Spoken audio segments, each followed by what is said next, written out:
भारत के किसानों ने नरेंद्र मोदी की नींद को हराम करके रख दिया। वो किसान निकल कर आए, हजारों की तादाद में निकल कर आए, नारे लगाए, दिल्ली को अपना ट्रैक्टर लेकर आया। तो भारतीय जनता पार्टी जिसके पास 300 एमपी है, आज वो परेशान है, टाई टाई उनकी हो रही है। की तरफ से यकीनन और मदद आएगी।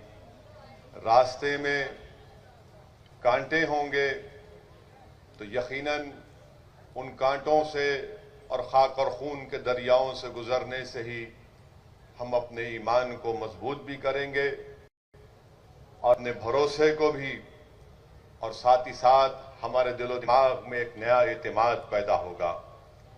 तो मेरी आप तमाम से गुजारिश है कि आप बरसों से दो पार्टी को कबूल किए और आपने उनको अपना वोट और उनको सत्ता दी।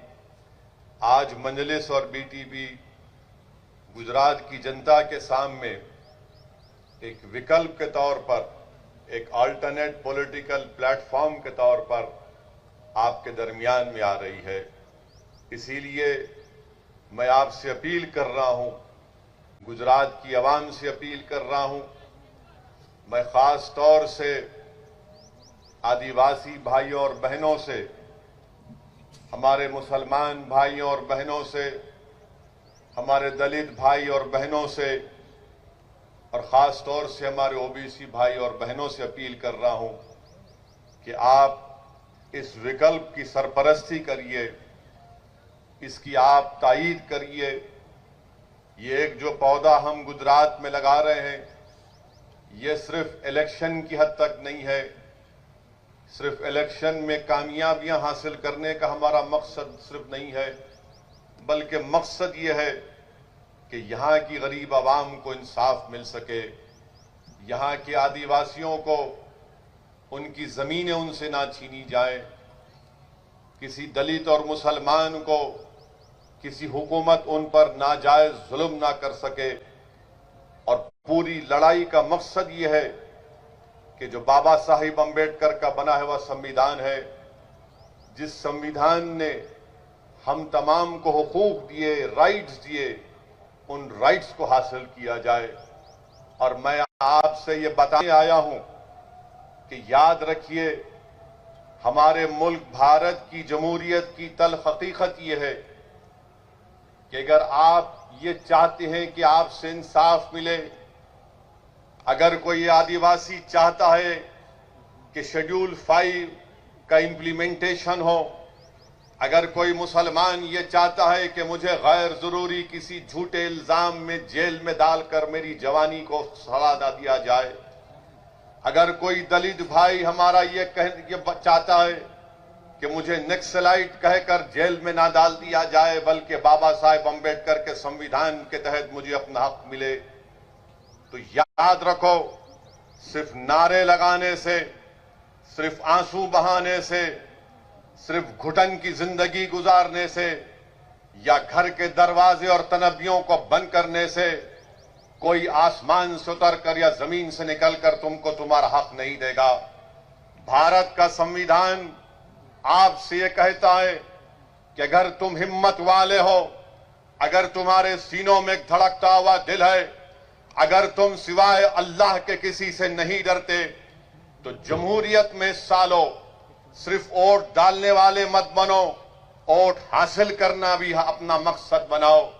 जिस दिन आप अपना वोट हासिल करेंगे, जब ये तमाम वंचित समाज अपना वोट हासिल करेंगे, तब जाकर हम बाबा साहिब अम्बेडकर ने संविधान में जिन 4 बातों का जिक्र किया था, जिसमें बाबा साहिब अम्बेडकर ने कहा था कि मैं तो संविधान बना चुका हूं, और बाबा साहिब अम्बेडकर ने कहा कि अब ये आदिवासियों पर, मुसलमानों पर, दलितों पर, ओबीसीयों पर मुनसिर है कि अगर वो अपने ख्वाबों को पूरा करना चाहती हैं, तो तुमको जरूरी है कि मैं तुमको वोट डालने का हक भी दे रहा हूं और वोट हासिल करने का भी हक दे रहा हूं।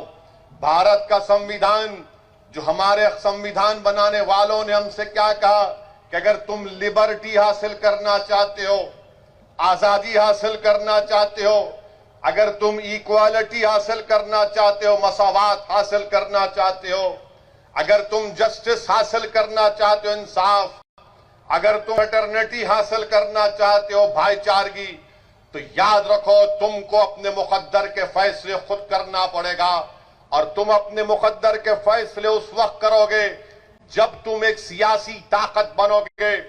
तुम सियासी ताकत उस वक्त बनोगे जब तुम अपने वोट से अपने नुमाइंदों को कामयाब करोगे। और कौन तुम्हारे नुमाइंदे होंगे? जो कांग्रेस, बीजेपी और दूसरी पार्टी का नहीं होगा, बल्कि तुम्हारे ही दरमियान से तुम किसी एक दीवाने को या फिर तुम्हारी बहन को तुम जब कामयाब करोगे, वो जब तुम्हारे नुमाइंदे तुम्हारे वोट से कामयाब होकर गुजरात की असेंबली में जाएंगे, तो उनकी जबानों पर ना मोदी का खौफ होगा, ना कांग्रेस का खौफ होगा, बल्कि उनकी जबानों पर तुम्हारी नाइंसाफियों की दास्तानें होंगी। उनकी जबानों पर इंसाफ की मुतालबा होगा। यही पैगाम देने के लिए हम आए हैं, यही पैगाम और हमारा मकसद एक ही है। इसीलिए आज हम छोटू भाई वसावा के साथ खड़े होकर उनसे कंधे से कंधा मिलाकर हम ये लड़ाई लड़ना चाहते हैं। मैं आपसे अपील कर रहा हूं कि आप ना सिर्फ इसमें साथ दीजिए, बल्कि हमारे लिए दुआ करिए। और आपसे अपील कर रहा हूं, याद रखो, जमहूरियत में डरने से कुछ हासिल नहीं होता। जमहूरियत में सिर्फ खामोश बैठने से कुछ हासिल नहीं होता। याद रखो, जो सबसे ज्यादा आवाज लगाएगा उसी की आवाज सुनी जाएगी। जो रोएगा दुनिया उसको और दबाएगी। जो डर जाएगा इख्तिदार की कुर्सियों पर बैठने वाले उसको और डराएंगे। आप मुझसे सवाल करेंगे कि असदुद्दीन ओवैसी तुम क्या कह रहे हो कि जो डराएगा, जो डरता है उसको और डराया जाएगा, जो रोता है उसको और रुलाया जाएगा, और जो सबसे ज्यादा आवाज लगाएगा तो उसकी आवाज को सुना जाएगा। ऐ भरूच के जियालो, ऐ भरूच के मेरे शेरों जो तुम आज यहां पर जमा हुए, सुन लो मेरी इस बात को, सुन लो मेरी इस बात को। भारत के किसानों ने नरेंद्र मोदी की नींद को हराम करके रख दिया। वो किसान निकल कर आए, वो किसान निकल कर आए, हजारों की तादाद में निकल कर आए, नारे लगाए, दिल्ली को अपना ट्रैक्टर लेकर आया। तो भारतीय जनता पार्टी जिसके पास 300 एमपी है, आज वो परेशान है, टाई टाई उनकी हो रही है कि कैसे किसानों से मुकाबला किया जाए।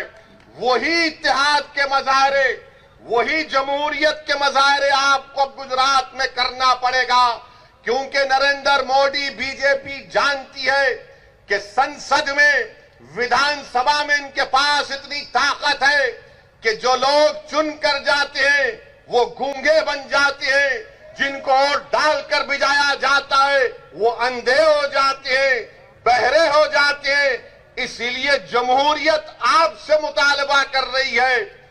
अंबेडकर का संविधान तुमसे कह रहा है कि अगर तुम जिंदा कौम हो तो हरकत करो, हरकत में बरकत है। तुम्हारी खामोशी दुनिया को पैगाम दे देगी कि तुम जिंदा कौम नहीं हो। जिंदा कौम का मतलब यह है कि जिंदगी का सबूत देना है। मैं हमारे आदिवासी भाइयों से कहना चाहूंगा कि भारत के संविधान में जयपाल सिंह मुंडा ने जो कुर्बानियां दी हम उनको सलाम करते हैं। यही जयपाल सिंह मुंडा थे जिन्होंने आदिवासियों के लिए शेड्यूल 5 का जिक्र संविधान में किया था। मेरे अजीज दोस्तों और बुजुर्गों, ये हमारी लड़ाई हमारी बका की लड़ाई है।